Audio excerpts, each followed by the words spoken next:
Ladies and gentlemen, my name is Kevin Jackwitz. This is the Cage Match, and this is my review for WWE Super ShowDown for 2/27/2020. Wonderfully nicknamed Blood Money. I love the nickname for this because that's exactly what it is. Kickoff show. A lot of interviews, not a whole lot of action. Byron Saxton interviews AJ Styles. Who gives a shit? Honestly, these are all quick interview segments that really lead to nothing. They're talking about the match that they have upcoming, and I don't know that any of it really matters. So AJ Styles is in this trophy gauntlet match that's not going to mean a damn thing the next day. Paul Heyman promo, of course, building up Brock Lesnar over Ricochet, which is kind of a given anyway. Miz and Morrison cut a quick promo talking about how they're going to beat the New Day for the championship, for tag team SmackDown. I forgot what show they were on for a second. Naomi interview, of course, she says she's going to go over Bayley. I mean, it's all the same tired shit. Street Profits bit. And then you get your only match of the pre-show, which is Viking Raiders versus Gallows and Anderson of the OC. I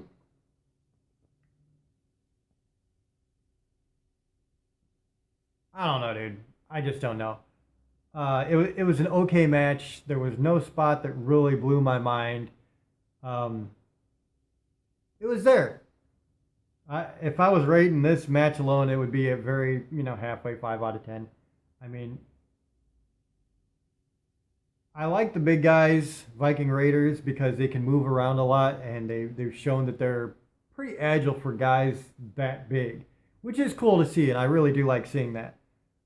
That's something that I always find amazing. But I don't know, this match just didn't have any magic for me. It just didn't. And I don't know that I can even place my finger on why. It was there, it was fine, but that was it. So, I mean, moving on to the main show, you start with the TWAIC, or however the hell you say it, Trophy Gauntlet match. The match didn't mean anything. And you can tell the match didn't mean anything by the way it ended.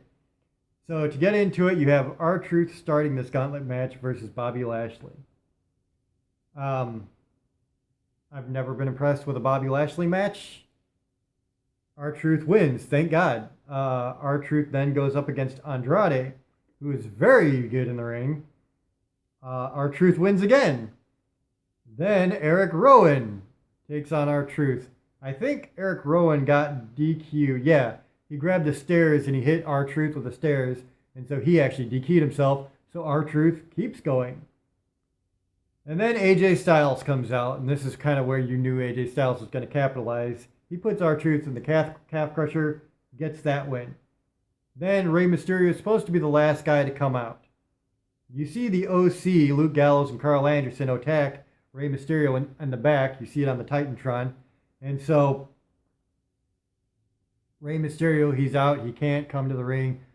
AJ Styles tells the referee to start counting. And so, while the referee's counting, they say that, if somebody can make it to the ring or whatever, they can finish out this gauntlet match. And so, Undertaker's music hits. He walks down to the ring. There is no match. He choke slams AJ Styles once and pins him. That's weak. That's weak for anything. That's horrible. Like legit horrible. So at the end of the day, all of that meant nothing, and I mean nothing at all. Undertaker wins the TWAIC Trophy Gauntlet match. He doesn't give a shit about it. He doesn't grab the trophy or anything. I think he stood by it for a second and then he walked to the back. It was just bad. If I had to give that a grade, it would be an F-. So, then you get New Day. They cut a promo real quick. They get their match with Miz and Morrison. This was a much better match, especially with Morrison and Kofi Kingston involved. It was a fun match, and at the end of the day, we have new SmackDown Tag Team Champions. Miz and Morrison get the win.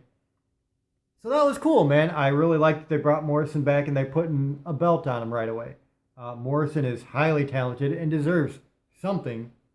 Like, give him fucking something because the guy is one of the best talents on your roster. He really is. Then you get Seth Rollins and Buddy Murphy. They have an interview. Again, it's the same kind of shit. They're going to beat the Street Profits. Nobody cares, dude. The promos here are just generic, scripted, and bad. And that's why I'm just like, whatever. You're like, seriously, whatever. Then you get Angel Garza versus Humberto Carrillo. And Carrillo is just really damn talented, as is Angel Garza. I knew this was going to be a good match. It was a good match. You can take nothing away from it.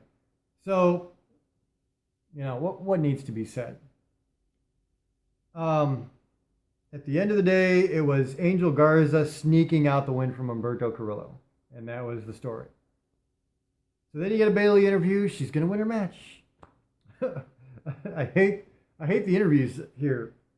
There's nothing genuine about them. And it shines through.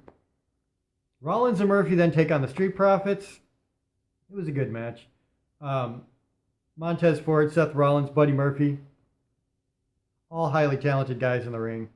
You know you're going to get something good, and you did.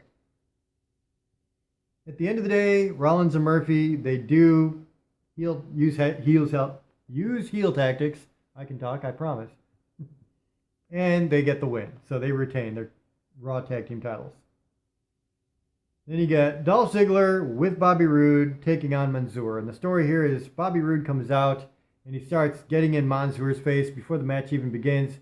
Kind of puts his hands on Mansoor. So the referee ejects Bobby Roode. And so that takes away the interference problem for this match. And so you have Mansoor versus Dolph Ziggler. I'm really impressed with Mansoor, actually. I liked him when he was commentating. I liked him when he was doing the pre-show. For whatever the hell he was on. I think it was NXT. And in the ring, the guy has shown me that he's got a great moveset. So I am all for pushing Mansoor. I think he deserves it, to be very honest. He's obviously working his ass off. He's damn talented. Kudos to him.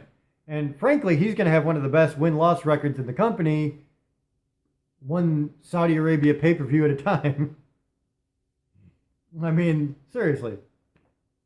Every time Mansoor goes there, it's the same thing.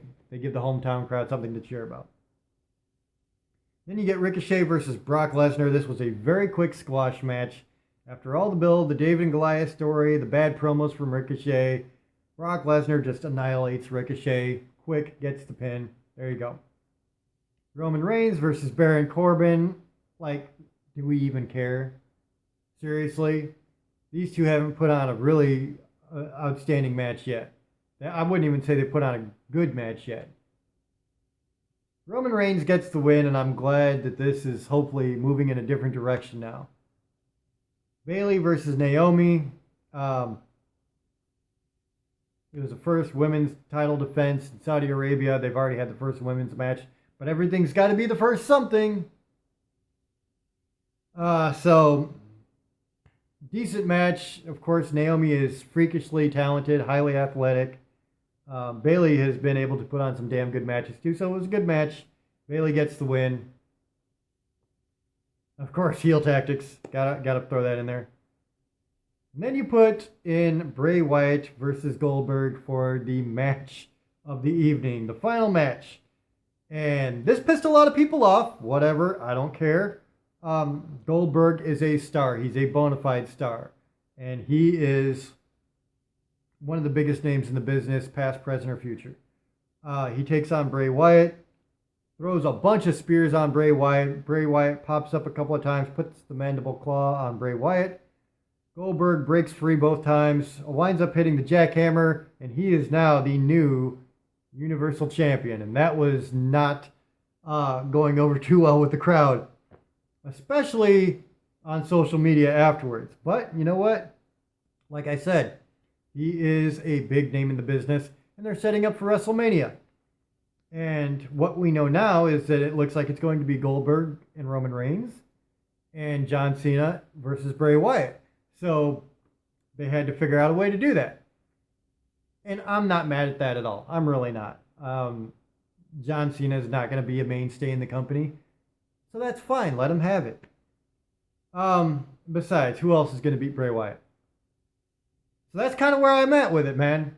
The show itself, the whole gauntlet match was a big, gigantic waste of time. Viking Raiders, Gallows, and Anderson was there.